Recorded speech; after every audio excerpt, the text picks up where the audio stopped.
by now I've reviewed many creepypastas, and now apparently we're up to the 34th episode. Oh, we're all the way up to this creepypasta? Huh. Well, brace yourself, viewers of the internet with nothing better to do with their lives. We're going to be looking at the lost Eddy creepypasta, otherwise known as episode 34. For a pasta just explaining what happened in the episode, and not about how the individual had found the lost episode online or on a corrupted VHS tape or some shit like that. It's definitely disturbing given how graphic and bizarre this lost episode becomes. Imagery alone is worth reading this pasta. I only have two minor problems with it though.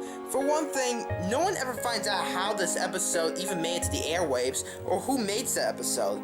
It just makes you wonder why someone would make an episode like this for children at all, unless it was meant to be like a short horror episode meant as a DVD extra or something. The second thing I wonder is why didn't anyone try to record this episode? I mean, by 2003, DVRs had been around, so you'd think someone would have recorded this episode. I mean, it's not like Screw It Suicide or Suicide Mouse, where the videos were never released to the public. This supposedly aired on Cartoon Network for crying out loud. Overall, it makes you wonder to yourself why someone would make this kind of horror episode on a kid's show with no real meaning. I mean, it really makes you kind of think. So before I start reading this pasta, I must ask you, the viewers, do you think this lost episode exists? For that matter, do you think I would think it would exist? Do I think it exists at all? I don't know, but pretending it does kind of makes it a lot more fun. As you may know, the popular show Ed, Edd and Eddy has been running for a long time. However, between October 7th, 2003 and October 21st, 2003, episode 34 was accidentally released 1 week before it was scheduled to. It was also known to some around the office that primary writer had been sick with the flu, and instead of going to make episode 34, the show was supposed to replay episode 1. At 5 a.m. Eastern Standard Time, people reported a very disturbing new episode premiere on Cartoon Network. Some children were unfortunate enough to see it. Apparently, the quality of the episode was mediocre when held to the regular standards. Animation was choppy, sound was constricted, and very muffled. Reports of a line running up and down, similar to a crappy VHS tape, were received. Scenery was described as overwhelmingly dark and depressing without changing props and other background objects. Stormy looking. Characters also behaved oddly.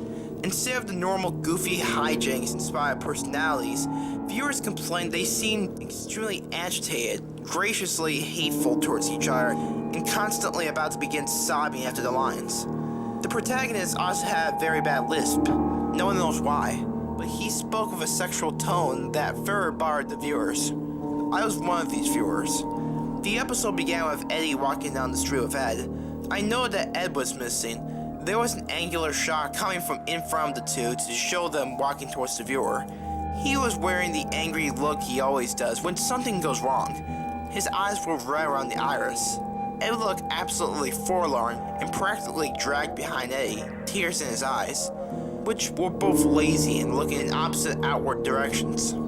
Kevin, the series antagonist, was riding his bike opposite the Eds, towards them. The shot became blurry and low moans were heard coming from Eddy before Kevin hit him, which never happened because the screen went to black. The screen then snapped back and Kevin was again headed towards Eddy.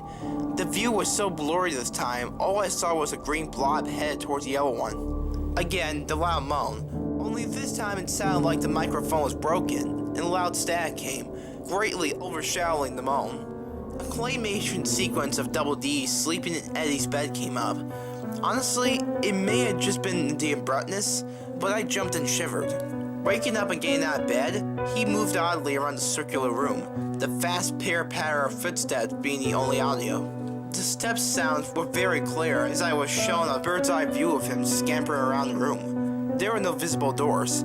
Ed began screeching, sounded like a fish or cat, as he moved wildly around the cell of a room faster and faster until the screen began blurring again. The purple room's color swallowing a now orange blur. An extreme close-up of Eddy's front door sat in absolute silence for a maddening long time, at least 2 minutes of dead silence in a door. Next we see Jimmy and Sarah at a doctor of some sort, probably oral.